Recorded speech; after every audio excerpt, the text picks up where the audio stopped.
Segunda de Tesalonicenses, Efesios, Colosenses, Primera y Segunda de Timoteo, y se encuentra también Tito. Cuando hablamos acerca de las cartas, paulinas, tenemos que comprender algo muy importante, y es que son las que él escribió cuando lo ayudaban otros misioneros, incluso de uno de sus secretarios, a quienes les dictaba cada una de estas cartas. En las cartas paulinas encontramos temas que son propios de Pablo, que son los siguientes: la venida del Señor Jesucristo, y la encontramos en 1 Tesalonicenses 4:17. También encontramos en cada una de estas cartas un tema muy importante, y es el tiempo en el cual, en un tiempo de gran importancia, era ofrecer el mensaje cristiano usando los medios culturales. Pablo, en medio de estas cartas, hablaba la importancia de utilizar las herramientas culturales que en el momento estaban para poder extender el evangelio, para poder extender las buenas nuevas de salvación. Pero no solamente se utilizaba el contexto cultural, sino que también en medio de estas cartas se predominaba el nuevo tiempo que venía para la iglesia, y era la venida del Señor. Aquella venida del Señor, Él mostraba en medio de las cartas que anunciasen la venida del Señor, y que a través del contexto cultural la gente pudiera entender el propósito de nacer de nuevo en Dios. ¿Cuántos dicen amén? Mientras que en las cartas deuteropaulinas comprendemos algo, y es que dentro de cada una de ellas nosotros veíamos un contexto distinto, y son las que fueron escritas por otras personas inspiradas en los pensamientos y estilos de Pablo. Fueron atribuidas a Pablo para darle importancia y llamar la atención de las comunidades, sobre ellas la comunidad de Tesalonicense, Efesios, Colosenses. En Efesios y Colosenses son consideradas las primeras escuelas paulinas. La polémica con los judíos cristianos desapareció cuando entendieron que el objetivo principal de cada una de estas cartas era exhortar al pueblo a alinearse a la conducta que iba de acorde al tiempo que el Señor estableció para cada uno de ellos. ¿Cómo así? Que el Señor tenía un llamado específico para cada uno de estas comunidades. Pero el pueblo, en ocasiones, en las cartas podemos notar que algunos se desviaban de ese propósito, o se desviaban del contexto, y aún en medio de las persecuciones que Pablo tenía, él escribía y daba agradecimiento al pueblo por las oraciones que ellos realizaban por él, o incluso por las ofrendas que le daban a Pablo. Y él, en medio de esas cartas, exhorta al pueblo a avanzar, a perseverar, a caminar conforme al llamado que Dios les ha establecido. Y eso lo podemos comprender en medio de cada uno de estos escritos. Pero el rastro histórico en medio de las cartas es que Pablo conocía los problemas, los defectos y las virtudes de estas comunidades, que en sus cartas les hablaba de forma directa para tratar de iluminar, fortalecer y corregir la conducta de estas comunidades, para que cada día se alinearan al propósito que el Señor tenía para con cada uno de ellos. ¿Y cuál era ese propósito? Esperar la venida del Señor. ¿Cuál era ese propósito? Extender el reino de los cielos. Por esa razón, cuando Pablo exhortaba, corregía o instruía a cada una de estas comunidades, él no les advertía o les explicaba por qué. Porque ellos sabían la intención con la que lo estaba haciendo, aun cuando ellos de pronto querían de pronto no entender el contexto de las cartas. Tenían que comprender que las hacía o que se las enviaba con la intención de que se alinearan al cumplimiento del propósito que Dios tenía para con ellos. ¿Cuántos están entendiendo? Por esa razón no hacía explicaciones frente a cada una de ellas y frente a las circunstancias que se presentaban en el momento en el cual escribía esas cartas, sino que simplemente las enviaba. En una simplemente mandaba saludos a cada una de las comunidades, instándolas a avanzar, instándolas a perseverar en la función que estaban realizando y en el camino en el cual estaban andando. Por esa razón no se sabe la fecha exacta en que fueron redactadas las cartas. Por lo tanto, no sabemos en qué orden fueron escritas. Oiga bien, la Biblia las presenta por orden de extensión. ¿Cómo así las presenta por orden de extensión? La que más tiene, esa va de primero, va de segunda y de esa forma hasta la última, que vendría siendo Romanos. En el caso de Romanos es conocido como el testamento espiritual de Pablo. ¿Por qué es conocido como el testamento espiritual de Pablo? Porque él allí establece y habla acerca de lo que son las obras de la carne. Establece y habla acerca de lo que es caminar en el espíritu. Habla acerca de la diferencia de andar una persona en carne y la diferencia de andar a alguien en el espíritu. En pocas palabras, habla de lo que él deja y entrega a la comunidad para que camine alineada conforme al propósito que el Señor había establecido. Amén. Por eso hay algo que hoy quiero compartir con ustedes, y es acerca de lo que es la identidad cultural en el contexto de cada una de estas cartas. No sé si de pronto pueden proyectarlo allí en el video. Y de este lado podemos comprender algo, y es el gentilicio y el territorio. Nosotros en ocasiones no comprendemos el contexto cuando las cartas fueron escritas. ¿Cómo así? Por lo menos nosotros cuando nos referimos en una de las cartas decimos los tesalonicenses, pero no conocemos el territorio como se llamaba. Por ejemplo, cuando hablamos acerca del gentilicio decimos soy cartagenero, pero vivo ¿dónde? En la tierra de Cartagena. ¿Sí me hago entender? Entonces, en el contexto cultural donde cada una de estas cartas fueron enviadas, en primera instancia encontramos que era tesalonicense, pero el territorio se llamaba Tesalónica. El segundo es Gálatas, pero el territorio se llamaba Galacia. El tercero es Filipenses y se llamaba Filipo. El cuarto es Corintios y se llamaba Corinto. El quinto, Colosenses, y se llamaba Colosas. Y el último, Romanos, y se llamaba Roma. Entonces, nosotros debemos de comprender el contexto de la identidad cultural en el cual cada una de esas cartas fueron escritas y a los territorios los cuales fueron enviadas. Y de esa forma comprender por qué Pablo, porque hay algo que no se tiene en cuenta en el momento de poder estudiar cada una de estas cartas, y es el contexto cultural. Hay un libro que habla acerca de lo que son las culturas judías. Cuando nosotros leemos un poco acerca de ese libro, comprendemos el contexto por el cual en muchas ocasiones cada una de esas cartas fueron enviadas a esos distintos territorios por la conducta, las acciones y los procederes de cada uno de esos pueblos. Amén. Y de esa forma pudieran ser edificados. Por eso les decía al principio que el objetivo principal de las cartas que Pablo enviaba era de instruir, corregir y direccionar a cada uno de estos pueblos a alinearse y caminar conforme a la voluntad de Jesucristo para poder así predominar el evangelio del Señor aquí en la tierra. Amén.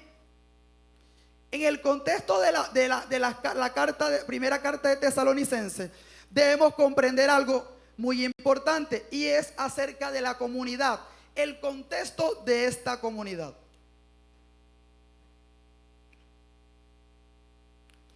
Dice, durante su segundo viaje, Pablo, perseguido, se refugió en Tesalónica, donde ante el rechazo de los judíos, funda una comunidad entre paganos. Estuvo con ellos 3 o 4 meses, tiempo en el que surgió una comunidad organizada de jóvenes y fervorosa formación principalmente por artesanos, como hace suponer la frecuente mención del trabajo de cada uno de ellos. Y encontramos nosotros en Primera de Tesalonicenses capítulo 1.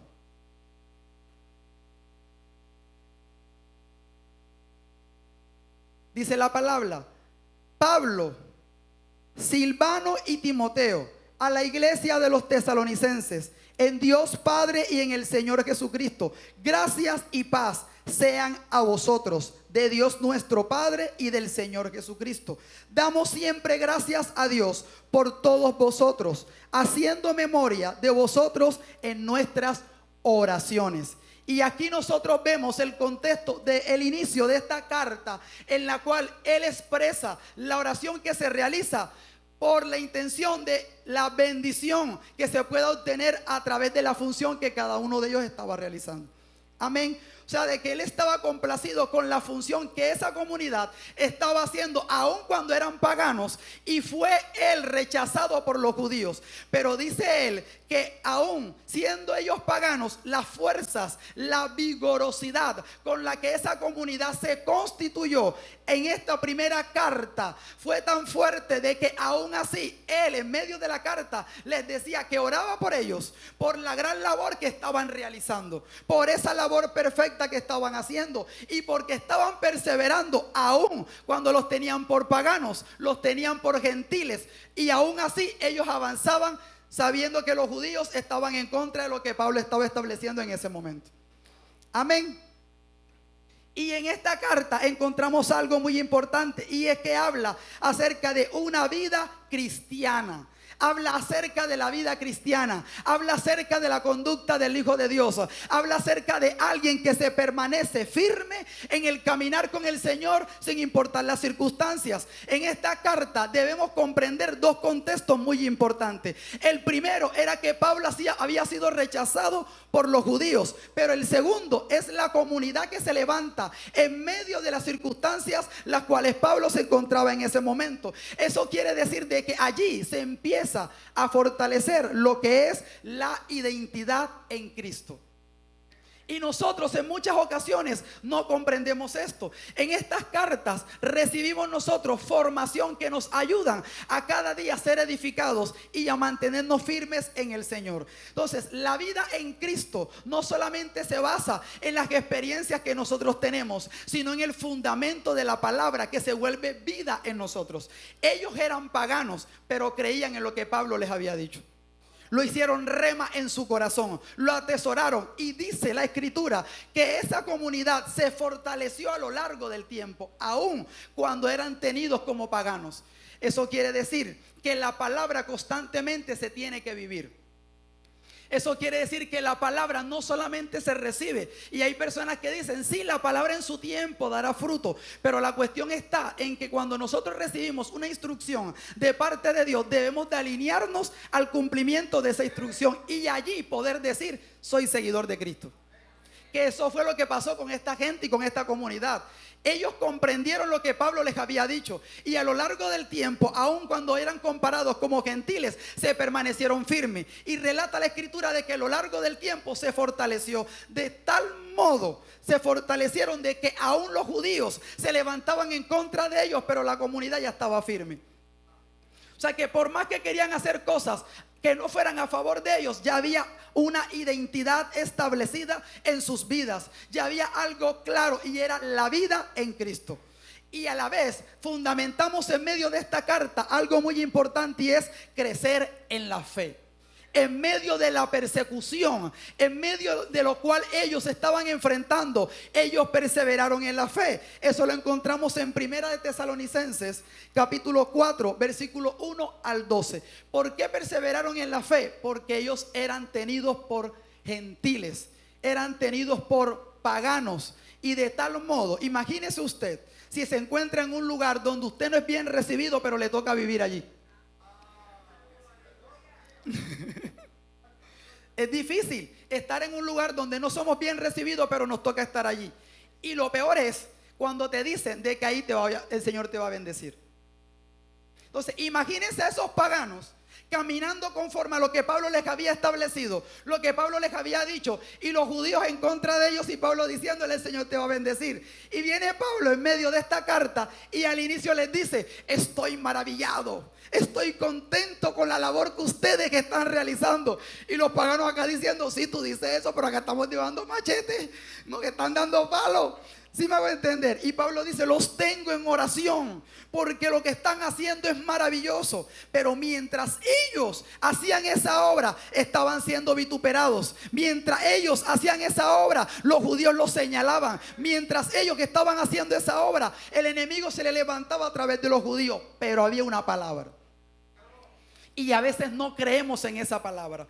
Hay personas que cuando reciben la palabra, dicen la palabra, lloran, se quebrantan. Pero el problema no es eso. El problema es cuando la palabra es puesta en prueba. El problema es cuando la palabra llega en el momento de las circunstancias complicadas. Esa gente, a pesar de que eran gentiles y tenidos por paganos, ellos fundamentaron su fe en lo que Pablo les había enseñado. Fundamentaron su fe en lo que Pablo les había dicho. Y ahí comprendemos el contexto de la primera carta de los tesalonicenses. Número 1, una vida cristiana. Número 2, crecer en la fe. Y número 3, que me encanta mucho este punto, es: la muerte no es el final. La muerte no es el final. Imagínense. Lo está diciendo un pueblo por el cual al inicio Jesucristo no vino. Lo está diciendo un pueblo que cuando Jesucristo estaba vivo, una mujer le dijo que hasta los perrillos pueden comer las migajas que caen de la mesa. Lo está diciendo un pueblo que por el cual Jesucristo al inicio no había llegado, y se extiende la misericordia hacia ellos y hacia nosotros que hoy estamos en este lugar. Denle un fuerte aplauso al Señor. Gracias a esa misericordia del Señor que se ha extendido, hoy nos arropa a todos nosotros. Entonces comprendemos el contexto de esta primera carta. Nuevamente repito: número 1, una vida cristiana. ¿Cómo se debe vivir la vida en Cristo? Número 2, crecer en la fe. Y número 3, la muerte no es el final. ¿Por qué aquí en esta carta se habla acerca que la muerte no es el final? Porque se habla de aquel tiempo que viene después. Aquel tiempo que viene después, cuando la palabra dice que la muerte en Cristo es ganancia. Aquel tiempo que viene después de este tiempo. Cuando nosotros tenemos esa convicción, por eso a veces no entendemos el contexto de la Escritura. Y hay gente que dice: yo me voy con Cristo, yo me voy con Cristo, yo me voy con Cristo. Y cuando les cae una gripa empiezan a llorar porque creen que se van a morir. No te vas con Cristo. Yo me voy con Cristo. Bueno, aquí en esta primera carta, esta gente sabía que aun si los mataban, si aún los vituperaban y les pasaba algo, ellos no se iban a quedar aquí, sino que estarían en la eternidad con el Señor. Ellos sabían que después de la muerte venía algo mayor, que la muerte en el Señor era ganancia, que la muerte en Dios era algo bueno, algo agradable. Y esa prima convicción debemos tener nosotros en nuestro corazón. Y a veces se nos olvida.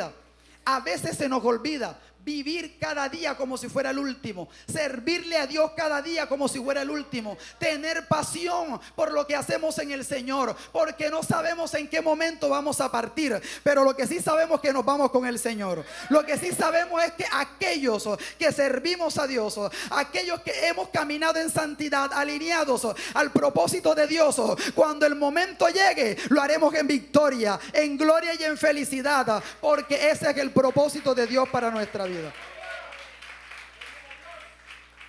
Ahora, carta a los Gálatas.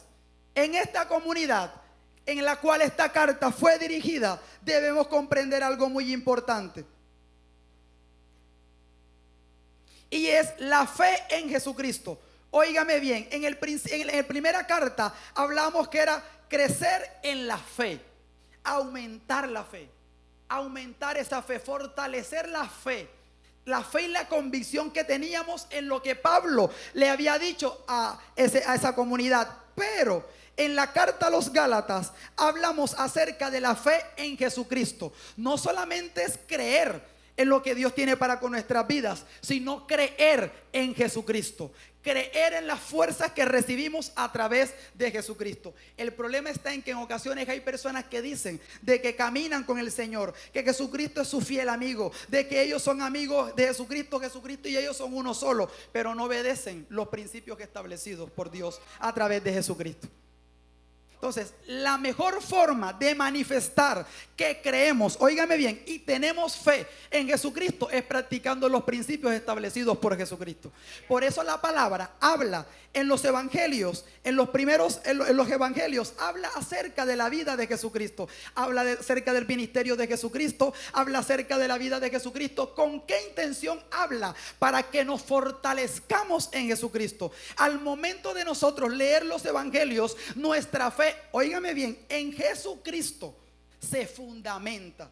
Una cosa distinta es tener fe, creer, la convicción a través de la palabra. Pero otra cosa muy distinta es fundamentar nuestra fe en Jesucristo. ¿Cómo así? Si yo digo que camino con Jesucristo, que se vea. ¿Amén o no amén? Así tienen que ser las cosas. No lo digo yo, lo dice Gálatas. O yo, acá en Gálatas se dice, no es decir, ahora el líder Jeffrey vino, no, dice Gálatas eso. Debemos de fortalecer nuestra fe en Jesucristo. Y al momento de realizar eso, comprenderemos el beneficio de cada día estar alineados a ese propósito que Dios tiene para con nosotros. Por eso Gálatas capítulo 2. Puede buscar usted allí Gálatas capítulo 2. Versículo 15 en adelante, dice la palabra: nosotros, judíos de nacimiento y no pecadores de entre los gentiles, sabiendo que el hombre no es justificado por las obras de la ley, sino por la fe de Jesucristo. Nosotros también hemos creído en Jesucristo para ser justificados por la fe de Cristo y no por las obras de la ley, por cuanto por las obras de la ley nadie será justificado.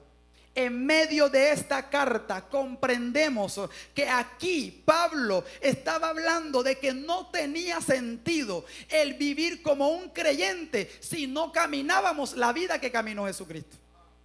No tenía sentido en vivir y decir soy hijo de Dios, yo creo en el Señor, si mi conducta no va alineada a la conducta de Jesucristo. Yo recuerdo que hace mucho tiempo, cuando empecé a liderar, tuve una vez un inconveniente con una persona y mi líder, yo iba desgarrado de mi líder llorando y yo no puedo más y esto no puedo más. Y él me decía, hoy te voy a dar un consejo que te va a servir para toda la vida. Yo le di suelta esa revelación que hasta me dio intriga y dejé de llorar. Y él me dijo, aprende a ver a Jesús en todas las personas. Aprende a ver a Jesús en todas las personas y te darás cuenta que tu vida en el Señor prosperará. Y efectivamente eso he hecho hasta el día de hoy. Cuando tengo un inconveniente con alguien, lo primero que hago es, si fuera Jesucristo, ¿qué le diría? Denle un fuerte aplauso a Dios. Es que esto es duro, esto es difícil. Dígame usted cómo lo hace, porque a mí me funcionó de esa manera. A veces es complicado, nosotros tenemos una humanidad que muere cada día. Y así comprendí muchas cosas y maduré en el Señor. Aprender a ver a Jesucristo en las demás personas. Aprender a verlo. Y cuando tú ves que alguien te vitupera y tú dices, si fuera Jesucristo. Y cuando ves a alguien que te atrae, si fuera Jesucristo. Y cuando es alguien que no te quiere pagar, si fuera Jesucristo. Y así sucesivamente, si fuera Jesucristo. Por eso en la carta de Gálatas se insta a la comunidad a que permanezca en la fe en Jesucristo. En pocas palabras, que su caminar, que su conducta vaya alineada a la vida de Jesucristo. Usted dirá, ¿dónde encuentro esto? En los evangelios. Hay gente que dice, hay que adquirir carácter, hay que madurar, hay que adquirir carácter y hay que madurar. Para poder madurar o para poder adquirir el carácter de Cristo, usted tiene que leer los evangelios primordialmente. Y ahí se va a dar cuenta y va a comprender si Cristo pudo, vamos a ver si yo puedo. Si Cristo padeció por esto, y de esa forma usted va a adquirir un carácter que le permita mantenerse estable frente a las circunstancias las cuales usted pueda estar aconteciendo. Que ese fue el objetivo por el cual Pablo escribe esta carta instando a que la gente permanezca su fe en Jesucristo, que se mantenga firme en medio de las adversidades, que se mantenga firme en medio de las circunstancias difíciles. Por eso aquí al inicio, en segunda de Gálatas capítulo 15 al 27, menciona 3 veces el objetivo principal, y es Cristo. Lo menciona 3 veces. Gálatas capítulo 2 versículo 15 al 21. Sí. Gálatas 2, capítulo 15 al 21. Y aquí vemos cómo se enfoca 3 veces el instar a que podamos fundamentar nuestra vida en Jesucristo. Mientras que la carta a los filipenses habla acerca de lo que es la unidad en el amor. La unidad en el amor. Por eso, Filipenses capítulo 2, versículo 1 al 11, dice lo siguiente la palabra, oído. Por tanto, si hay alguna consolación en Cristo, si algún consuelo de amor, si alguna comunión con el Espíritu, si algún afecto entrañable, si alguna misericordia, completad mi gozo, sintiendo lo mismo, teniendo el mismo amor, unánimes, sintiendo una misma cosa. Nada hagáis por contienda o por vanagloria, antes bien con humildad, estimando cada uno a los demás como superiores a él mismo. Diga, terrible. Tremendo esto. Y eso que nada más vamos leyendo del 1 al 2 al 3. Y aquí habla acerca de algo, y es acerca de la unidad en el amor. Pero también hace énfasis en mirar al otro mayor a nosotros mismos. Eso es difícil. Si algún querubín hay entre vosotros, aunque parezca mentira, pero nos cuesta, siendo hijos de Dios, ministros, líderes, pastores, nos cuesta. Hoy es martes de enseñanza, ¿no? Hoy es martes de enseñanza. Nos cuesta mirar lo que Dios le ha entregado a otra persona. Nos cuesta reconocer lo que otros hacen. ¿Por qué? Yo hace poquito estuve haciendo un estudio acerca de lo que el poder le hace al ser humano. Ni siquiera solamente al Hijo de Dios, sino al ser humano. Y hay personas que cuando reciben una autoridad, cuando reciben un título o cuando reciben alguna asignación que les da autoridad y reciben elogio, afecto o reconocimiento, sin la ayuda del Espíritu Santo no pueden sostener el valor de lo cual le entregaron. Y la persona se corrompe a tal modo que no puede reconocer lo que otra persona tiene. Por eso la única forma de permanecer nosotros firmes en lo que Dios nos ha dado, en lo que Él nos permite administrar, es a través de la ayuda del Espíritu Santo. Por eso alguien cuando está en una posición de eminencia, cuando está en una posición de autoridad o un título que le hayan permitido administrar, porque esto es otra cosa. Hay gente que no entiende de que las cosas se nos dan a administrar. La palabra habla acerca de lo que es la mayordomía, habla acerca de lo que es la administración. Todo cuanto nosotros hacemos en la obra de Dios es administrarlo. No es de nosotros. El problema es cuando nosotros, sin la ayuda del Espíritu Santo, no reconocemos que lo que Dios nos ha entregado es para administrarlo y para extender su reino. Cuando alguien lo hace sin la ayuda del Espíritu Santo, se entrona, se posiciona, gobierna y ejerce poderío sobre lo que no es de él, sino lo que es del Señor. Por esa razón, en esta carta, cuando habla acerca de la unidad en el amor, es comprender la importancia que cada persona tiene en la obra del Señor. Es comprender el valor que cada persona tiene dentro de la obra de Dios. Y de esa forma poder prosperar. ¿Por qué? Porque es a través de la unidad. A través de reconocer. A través de entender de que lo que a mí me falta, lo tiene otra persona. A través de entender de que donde yo tengo límites, empieza lo de la otra persona. Hay gente que no comprende sus límites. Hay gente que solamente porque abusan de la gracia de Dios y abusan de la misericordia del Señor. Tenemos que entender de que hay límites en los cuales no podemos nosotros pasar. Hay cosas en las que tenemos que ser conscientes de cómo estamos delante del Señor y cómo estamos delante de Dios, saber hasta dónde podemos hacer y hasta dónde no podemos hacer. Pero eso lo comprende alguien con la ayuda del Espíritu Santo de Dios. Por eso aquí hablaba uno de los primeros puntos y era la unidad en el amor.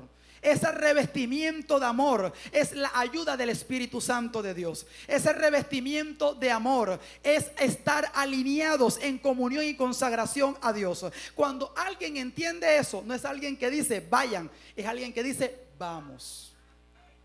Cuando una persona entiende que a través de la unidad es la única forma en la cual se puede avanzar, es la única forma en la cual algo puede prosperar, vamos a ver resultados. Por eso aquí en la carta a los Filipenses, el primer punto por el cual Pablo escribe esta carta es que todos puedan revestirse de amor. Y a veces hay gente que no entiende algo. La intención de la Biblia no es hacer clones de nadie.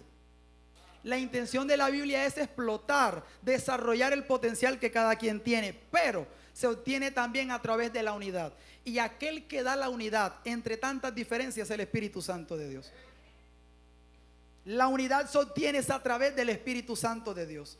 A través de la presencia de Dios es que podemos avanzar en unidad. A través de la presencia de Dios es que podemos avanzar. Y eso daba a entender Pablo en la carta de los Filipenses. Pero también decía algo muy importante y era la salvación por la fe y las obras. Por eso Filipenses capítulo 3 versículo 7 en adelante dice: pero cuántas cosas eran para mí ganancia. O sea, cuántas cosas eran para mí. Oído esto, para mí cuántas cosas eran ganancia. Las he estimado como pérdida por amor de Cristo. Tremendo ese pasaje bíblico. Aquellas cosas que para mí eran como ganancia, pero por amor al Señor no tienen valor frente al Cristo el cual yo sirvo. No tienen valor frente al Cristo el cual yo ejerzo. Pero hay gente que se ha apoderado de lo que Dios le ha entregado. Y cuando nos apoderamos de lo que Dios nos ha entregado, Él también nos lo quita.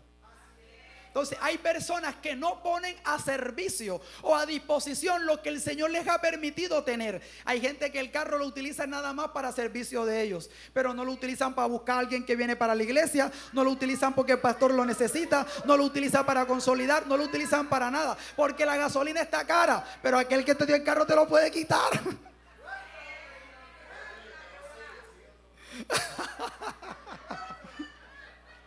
Me dieron que hoy es mate de doctrina. Y hay gente que no comprende eso. Hay gente que no tiene claridad de ese punto. No tiene claridad de que todo lo que nosotros tenemos es para gloria y honra del Señor. Pero a veces nosotros queremos y no entendemos que el dar es un don de Dios y que todos tenemos que desarrollar. Hay gente que da porque le toca, no porque le nace. Pero tenemos que pedirle a Dios que ese don, oído, el dar es un don de Dios. Y eso hay que pedirlo. Hay que pedirle a Dios que desarrolle en nosotros el don de dar, de sembrar, de poder utilizar lo que tenemos para servicio de Dios. Una vez conocí una pastora que a ella le gusta mucho el tema de la música. Y ella tenía en su casa piano, guitarra, batería, de todo. Y tenía hasta su televisor, todas sus cosas en su casa. Y una vez alguien llegó que necesitaba el televisor de ella para reproducir un video o algo así, y la hija estaba viendo televisión. Miren la cosa, la hija estaba viendo televisión y la niña dice: no voy a parar de aquí, yo no voy a parar porque yo cogí el televisor primero. Y ella vino y cogió a la hija y le dijo: repite conmigo, todo lo que está en esta casa, todo lo que el papá compra, todo lo que la mamá compra es para gloria y honra del Señor y para servicio a Dios. Por lo tanto, si tú estás administrando el televisor, tienes que colocarlo ¿a qué? A disposición de Dios. ¿Sí me hago entender? Ella entendió de donde Dios la había sacado y entendió que lo que tenía ahora era para la obra de Dios. O sea, a veces hay gente que no entiende eso. Vuelvo y repito, no lo digo yo, lo dice la Biblia. La siguiente carta es la carta a los Corintios. En la carta a los Corintios comprendemos algo muy importante y era la locura de la cruz. Usted dirá, ¿qué es eso? Primera de Corintios, capítulo 1. Primera de Corintios, capítulo 1, versículo 18 en adelante.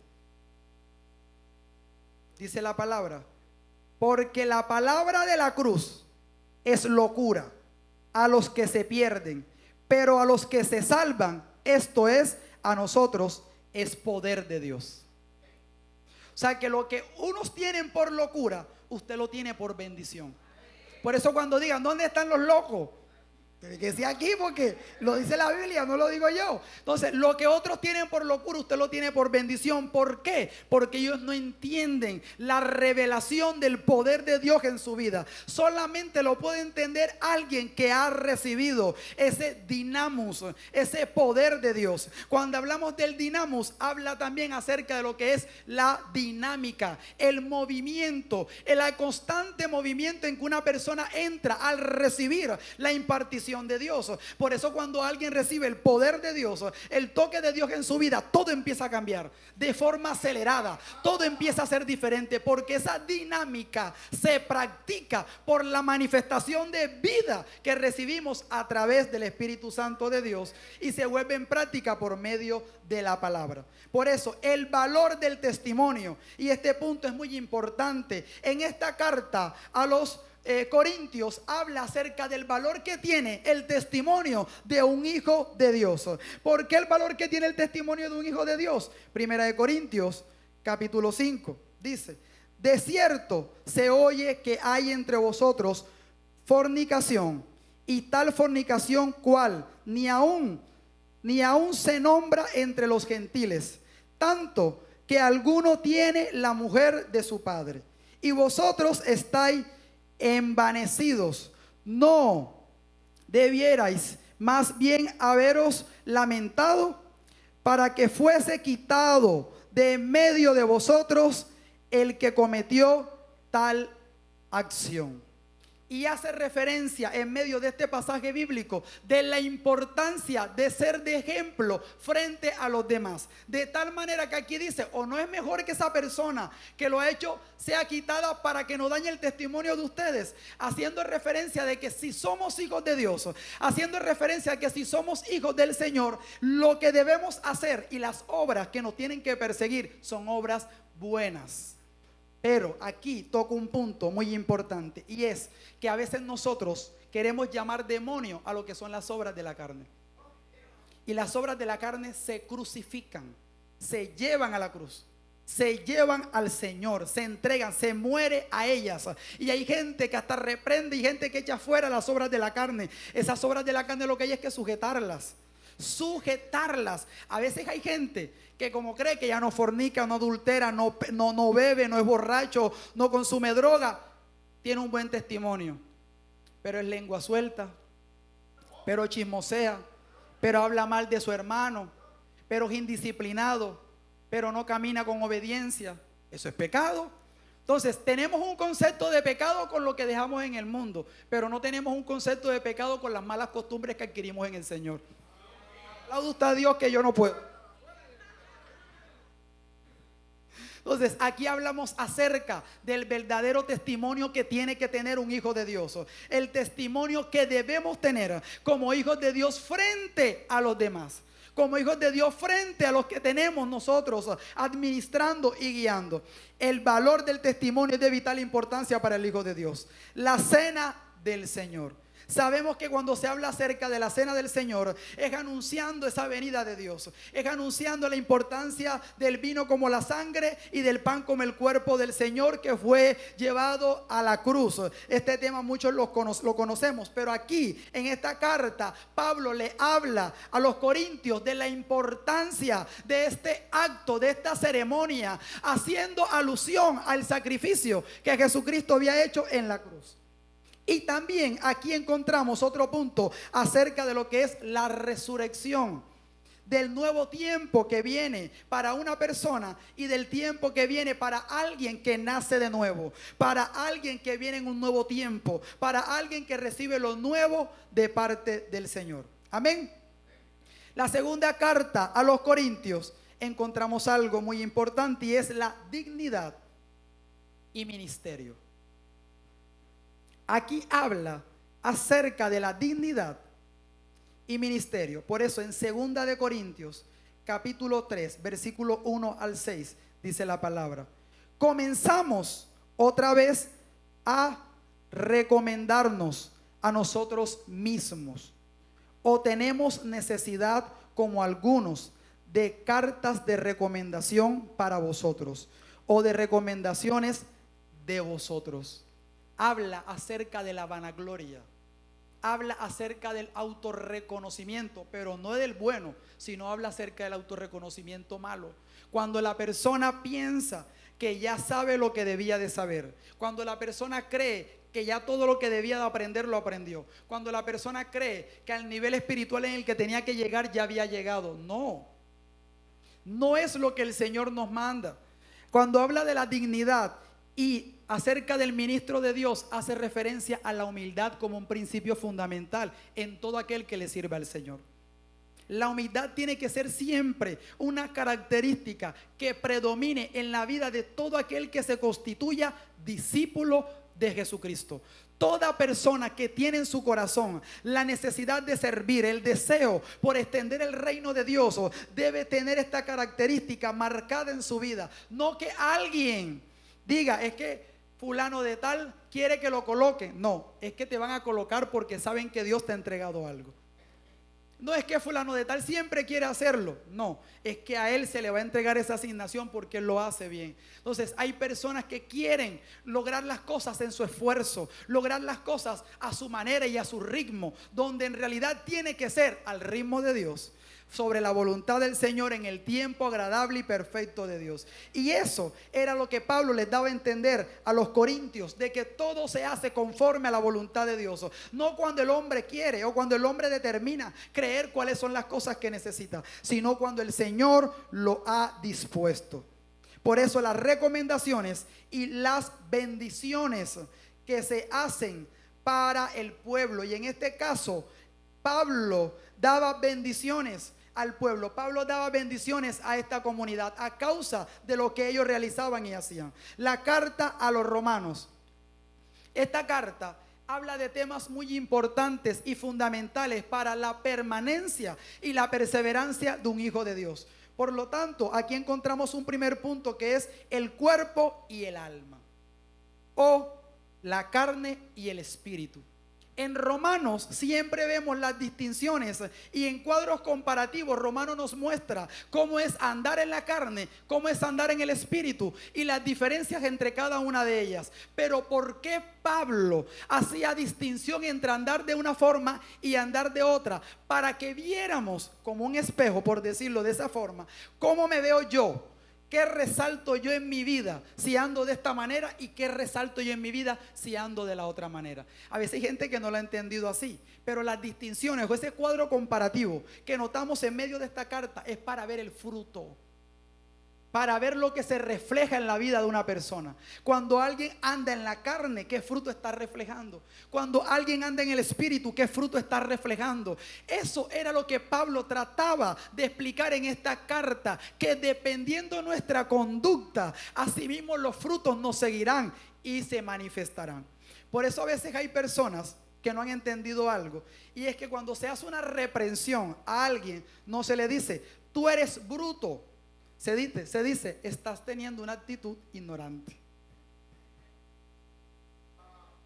o inadecuada. ¿Qué quiero dar a entender con esto? Tú te estás portando mal, tu actitud no es correcta. No es señalar a la persona, es señalar la conducta de la persona. Correcto, porque no somos nosotros realmente. Entonces, aunque no creamos, cuando usted le dice a alguien, tú eres esto, literalmente eso sí funciona y en realidad sí pasa. Cuando usted le dice a alguien que no sirve, no sirve.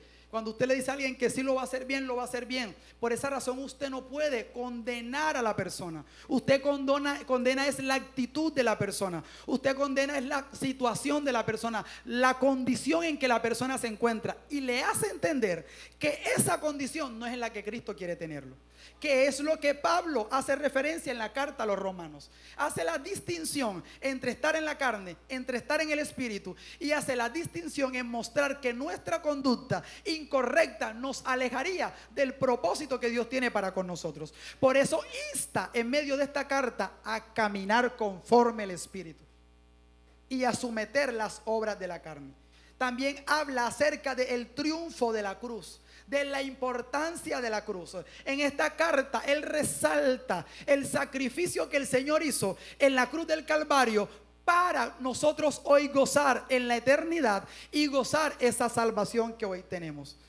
Un mundo nuevo también se resalta en medio de esta carta, y la nueva creación, el plan de Dios para nosotros, el plan que el Señor tiene para con cada uno de nosotros, y Dios está con nosotros. Aquí en Romanos él hace énfasis en que el Señor está en este caso con los romanos, hace referencia a eso, que está con ellos. ¿Y por qué hace referencia que está con ellos? Para que entiendan de que el que lo había dicho, lo hará.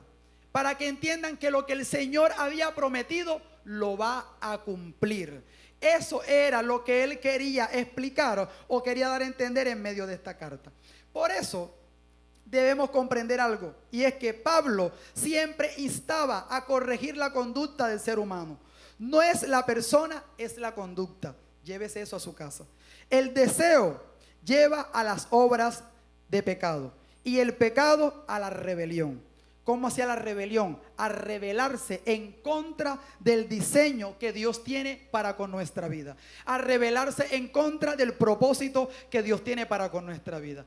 Cada una de estas cartas tuvo un objetivo principal. Si usted tomó apuntes, se pudo dar cuenta de algo, y era de que en cada carta Pablo al pueblo al cual le dirigía esa información era para formar, para instruir o para guiar algo de su vida. Aquel que se rebelaba para que llegara al camino correcto, aquel que estaba pecando para que se dejara el pecado y conociera el principio de Dios. Y sobre todo en las primeras cartas entendemos algo, y es los principios doctrinales.